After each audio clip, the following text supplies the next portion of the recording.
Workout, by the way. Yeah, that was good. We got through a lot today, which normally we work pretty slowly. hmm I was like But for doing like all the core activities and exercise, you're looking pretty good for Monday. hmm Yeah. hmm yeah, less talk time today. So Steve was less chatty and more focused. So I think the rest periods were shorter. Yeah, he was working definitely. You could that was a good thing. You could tell.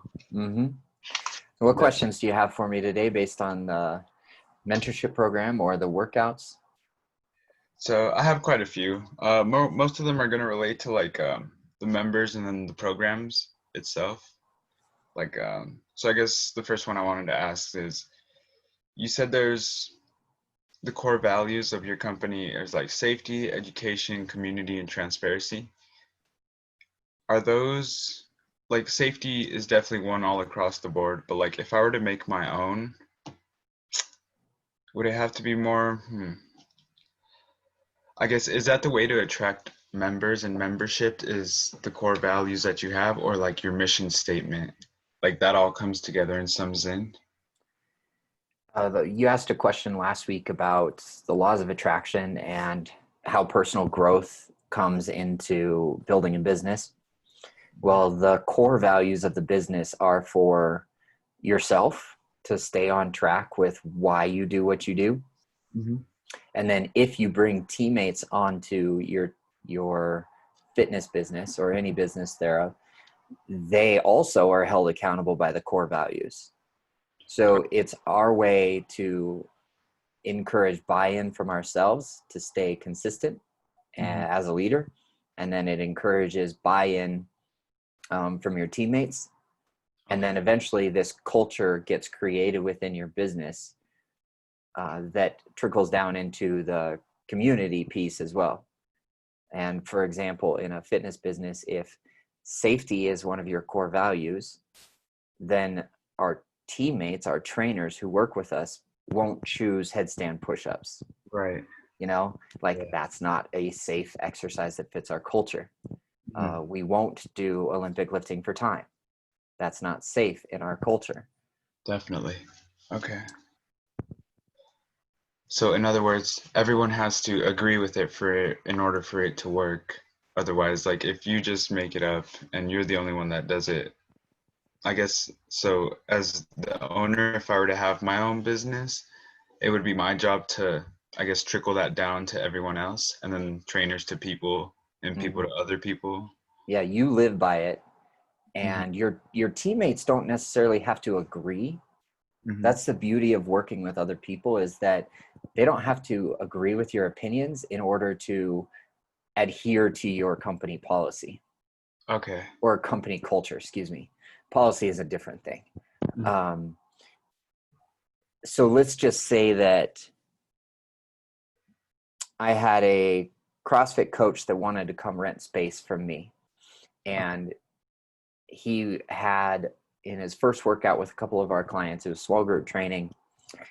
He had a dumbbell or a barbell set up with quite a bit, 225 pounds total. There were two guys in this small group training that could handle that. Mhm. But he also put one of the strongest bands that we had in the gym, one looped around each end of the barbell, and then he had our clients step on the band and pull the barbell against the band resistance. Mhm. So it took 225 pounds plus the strongest band that we had in the building. And he put it in with our clients, the very first workout that they were all doing together as him as the instructor and them participating in the class. So it just wasn't safe enough. It wasn't unsafe. It just wasn't safe for our culture. And that's the culture that we instill in our business, so that he understands that and he can make decisions moving forward when he's working with our clients. Definitely. Safety is a sliding scale. hmm Well, skydiving isn't necessarily safe, but if you do it safely, it might fit my idea of safety. Yeah. If I'm trained, educated, equipment works well, and I've done it a bunch of times, then it becomes safer. Make sense? Definitely. Yeah. Knowing. Absolutely. So it's our way of giving our trainers and our teammates and our clients feedback on like, Mhm. hey guys, here's a safer way to do that fits Definitely. our culture. Absolutely. Knowing what to do. Definitely. Mhm. And that trainer doesn't have to agree with my opinion of what safety is because his opinion is different. Right. But if our culture is laid out like our core values, then he understands why we choose that, and he can buy in and do things more safely from here on out. Absolutely. Thank you. Yep. Okay. And over these last chapters, you had talked about members and why it's important to have like memberships and plans for them as opposed to just like one workout. So, what do you do if like you get a client that only wants to do like one session one day and then they're like, maybe, and then later on they come back for like another session and it's like, okay, well, why don't you just buy into this? But then if they don't want to do that, like how could you go about it to go? Because I know a lot of people who are just like, yeah, I'll work out with you once, and it's like they have maybe their own trainer or their own schedule or something, Mm-hmm. but they don't exactly want to buy into yours. Mm-hmm. How could you go about getting them as a client as opposed to just like one session, Sure. cash here? That particular person sounds like they are not our ideal client. Right. Our ideal client will buy into our philosophy. Hmm. For example, a friend of a friend comes into town from Dallas. She knew this person through work, and we all met for happy hour, just getting to know each other. And he's picking my brain about Olympic lifting, and he says, "Oh, I've done power clean and snatch for years now. Are you free tomorrow morning for a workout? I'd love to join you while I'm in town." And the only time slot I had was 7 a.m. Hmm. So while we were sitting there, he's like, "How much do you charge?" I'm like, "Well, it'll be 125 for the hour. That's my hourly rate. That's what I'm worth." Yeah. And he's like, "Oh, okay. Can I Venmo you? PayPal you?" I'm like, "Yeah, absolutely. Venmo me." So he Venmos me, books the appointment. I Uh-huh. put it in my calendar at 7 a.m. I have him sign up through PT Minder so that he's got the waiver done and everything like that. And Hmm. then the next morning, 5 minutes before 7, he cancels. Well, okay. Well, my cancellation policy is 24 hours. He didn't know that because he didn't communicate with me well enough, but he's like, "Hey man, can we reschedule before I leave?" And we just couldn't nail it down to reschedule. I want to work with an Olympic lifter, but I don't want to work with an Olympic lifter that can't show up. Yeah. No, exactly. So what I did instead is I gave him 3 videos to take with him back to Dallas Hmm. of me coaching the power clean. Okay. So he had value out of the money he spent, but what he didn't get was the time. Well, he lost out. So a few months later, he emails and he's like, "Hey man, I'll be back in town. Do you have time Friday at 8 or whatever?" I'm Hmm. like, "No, sorry. Unfortunately, I'm booked at that time." Uh-huh. And he emailed back and he said, "Well, you owe me." No, I Yeah. don't. I don't owe you anything because you late canceled and didn't show up for the one session you paid for. Right. Now, the point to this story is I'm not going to chase him down Okay. ever. He Okay. didn't respect my time and he didn't respect our policies, and he's not part of our culture. Right. Well, he lives in Dallas, so that makes it really easy for me to set healthy boundaries with him and say, "No, I actually don't owe you anything. I don't even owe you a response to that Hmm. No, email." definitely. Yeah. I can't believe he would say that. Gee. Some people just have this "you work for me" kind of attitude, and that's absolutely true. We're there as guides to help them get to their goals quickly and safely, but Mhm. that attitude doesn't help our relationship grow over time. Right. Now back to the memberships. If we want to work with somebody infrequently, Hmm. we have the 1 time per month check-in session package available, and it's a recurring payment. I think I had that priced at $120 a month. Hmm. And my client Diane, who comes and goes, she has a little bit of a shoulder problem. She had unexplainable tachycardia. We helped her work through that with a cardiologist. It's all good. She's been a client for about 5 years, comes and goes. So she chose the one time per month, work out with me because she lived out of town, and that included online training. So she would drive to me, I would do body composition, we would do some assessments, and we would get a quick workout in. We would check in with each other.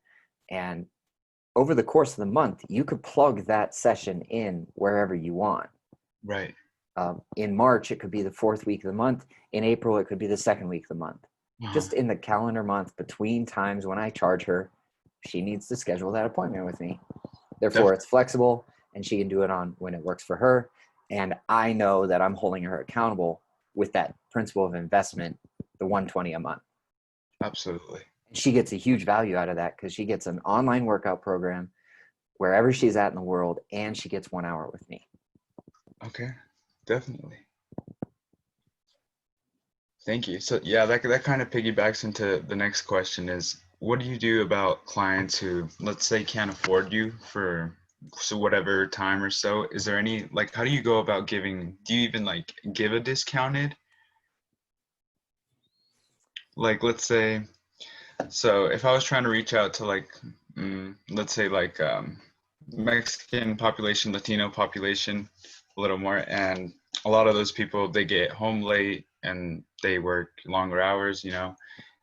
If, let's say, I just wanted to be like courteous and kind and give people at a slightly like a discount, how would I go about that? Or do I not even? The strategic way of plugging people into what fits their budget is we create experiences within our business to fit that. So we have online training that starts at, well, it ranges anywhere from like $39 a month to $100 a month, depending on how they buy. Definitely. If they want to work out with you in person and they want to slide into like a more affordable package, then group training is something that we create. But group training is at specific times set every single day of the week. You know, it's still on your time so that you leverage your time. Say like Monday, Wednesday, Friday at 6 a.m. They have to show up for the monthly price that you charge them, anywhere from $99 a month to $200 a month. I think that's what I was charging, $199 a month for 3 days a week for my small group training clients. And we scaled our business and we leveraged our time with that price point and with that time slot. Absolutely. So it's not a discount. Right. I just couldn't find the word or the word. Right. Yeah.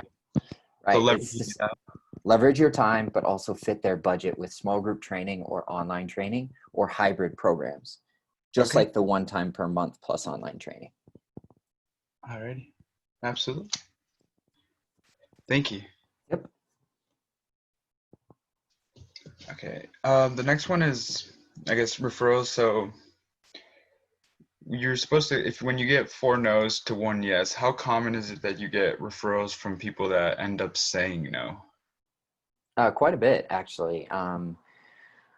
If people live out of town or people move, hey Dave, I want to work with you, but I live in Dallas. Or hey Dave, I want to work with you, but I live in Highlands Ranch and you have your gym downtown. Well, that person's already bought in. They want to buy from you. That's a great opportunity to not overcome the objection of convenience and location, but to take advantage of the person who's sitting in front of you that's using that objection. Right. Totally logical objection to face during a consultation.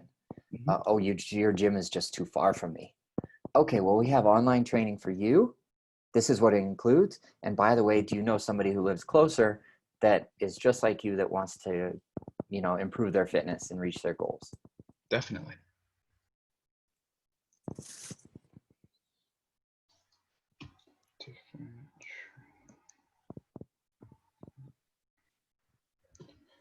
Thank you. The next one as well is, so I was kind of reflecting on the activity we had done the first week, where you take the 5 minutes to find your specific culture. And I was thinking about it last night, and I found 2 different age groups that I did like. And I guess for my business and for myself, would it be better if I narrowed it down to one specific, or could it be possible to fit in two different kinds? Like, how would I make that work if I could even make that work? Yeah, you're talking about your ideal client, right? Yeah. Okay.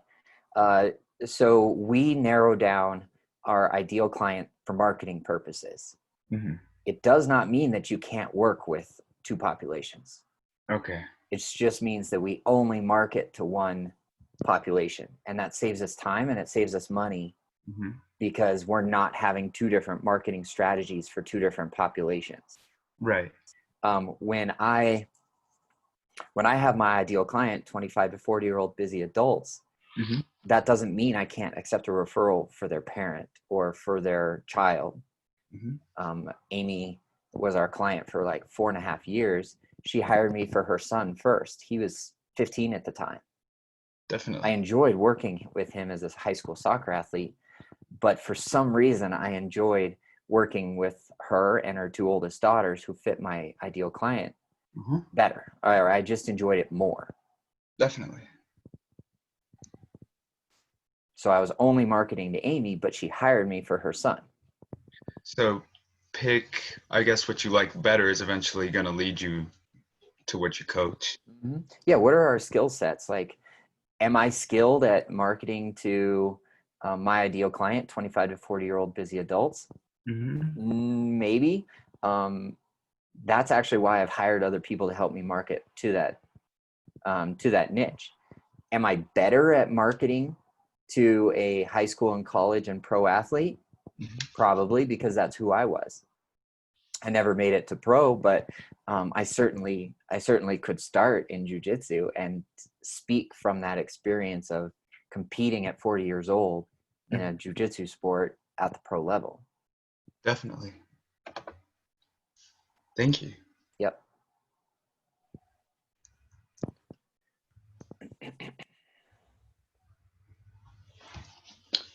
Okay.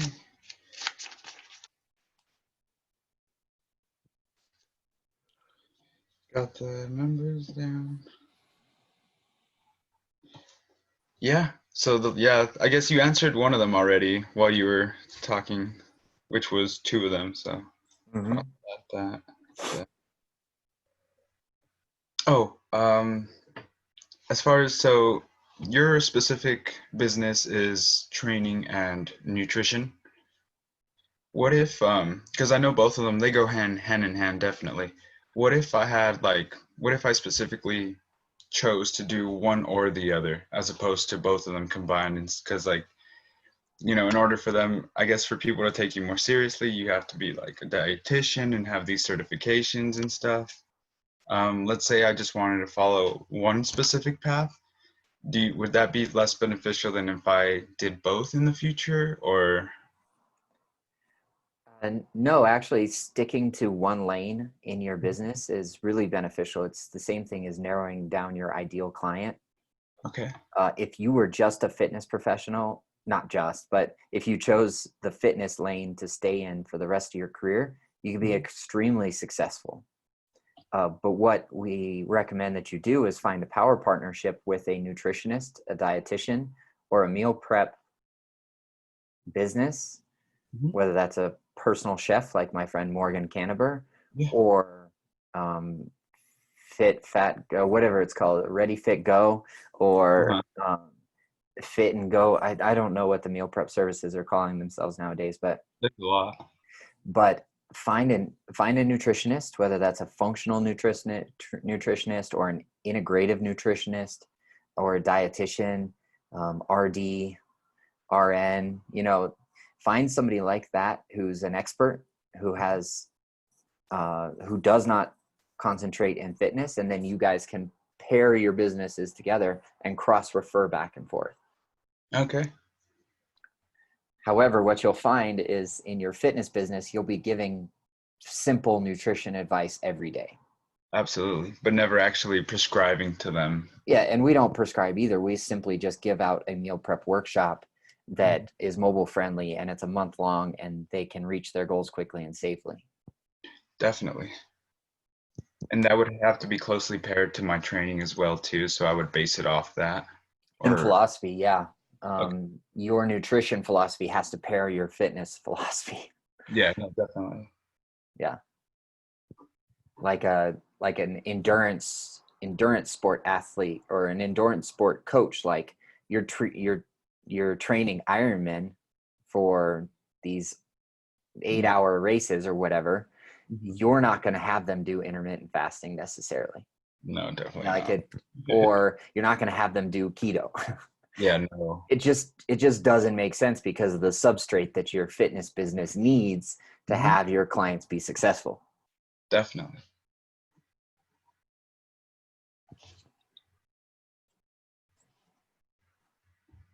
Thank you for that, Dave. Of course.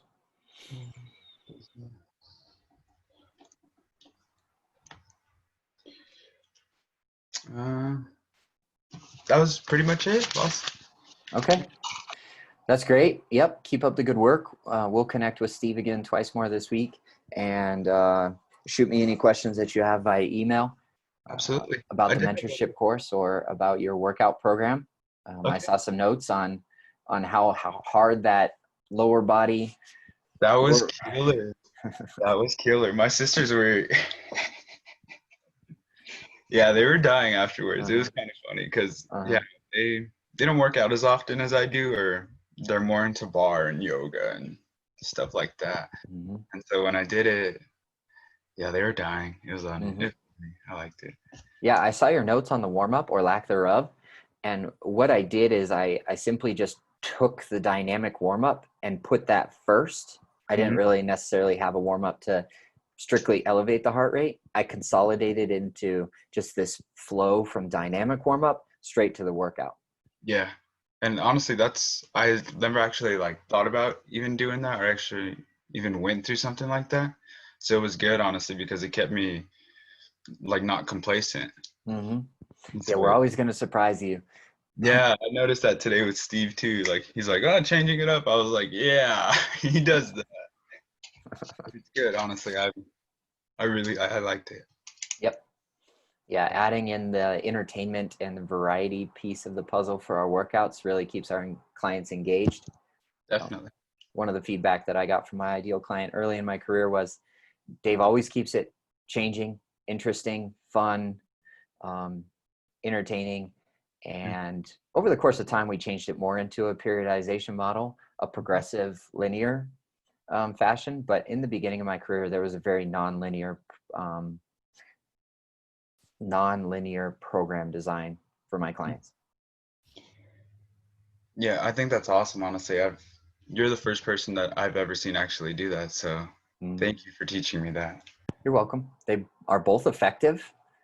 Just when we work with athletes, we choose linear over non-linear, Right. Yeah, unless it's a kettlebell for jujitsu. yeah, no kidding. Have And you even then, it's slightly linear. hey, that's progression. For that type of athlete, yeah, nothing is ever the same Hmm. in Yeah, their sport and in their periodization model. We kept it the same in the same exercises over the course of the month, but mhm. we did increase the number of rounds that we chose to apply kettlebell and barbell workouts for our jujitsu athletes. No, definitely. Mm-hmm. Are your clients just like can't wait to get back to the gym and start I hope so. grappling? Yeah, no Oh kidding. yeah, absolutely, absolutely. Like they're just feasting on the fact that the gym is opening up again next week, and Mhm. um, I'll have 3 training partners that are the same each week, every Friday, until the gym can expand. Yeah, hopefully that's soon too. Yeah, I need the accountability for sure. No, definitely. And I need to get back into the gym too, just in general. Everyone does. All right, Ilan, thank you very much. Good job. Absolutely, Dave. Also wanted to ask you really quick. I sent you my learning contract and the documents. I sent him back Oh, you sent it back? Sweet. this Why not morning. send an email? It's all good. Oh, here we go. Okay. Sorry about that, boss. Nope. It took me a while to get him back to you, so there you go. Awesome. Well, I'll keep working on the videos and the different programs and I'll email Appreciate you it. if I have any questions, definitely. Yeah, they're looking good. I posted some graphics, some infographics that go along with the 5 fun facts about fitness. Mhm. If you find value in those, feel free to download them or share them or use them in the future to help educate your family, friends, and clients. Sounds good, Dave. Thank you. All right. My pleasure. Alrighty. Have a good day, boss. Talk soon.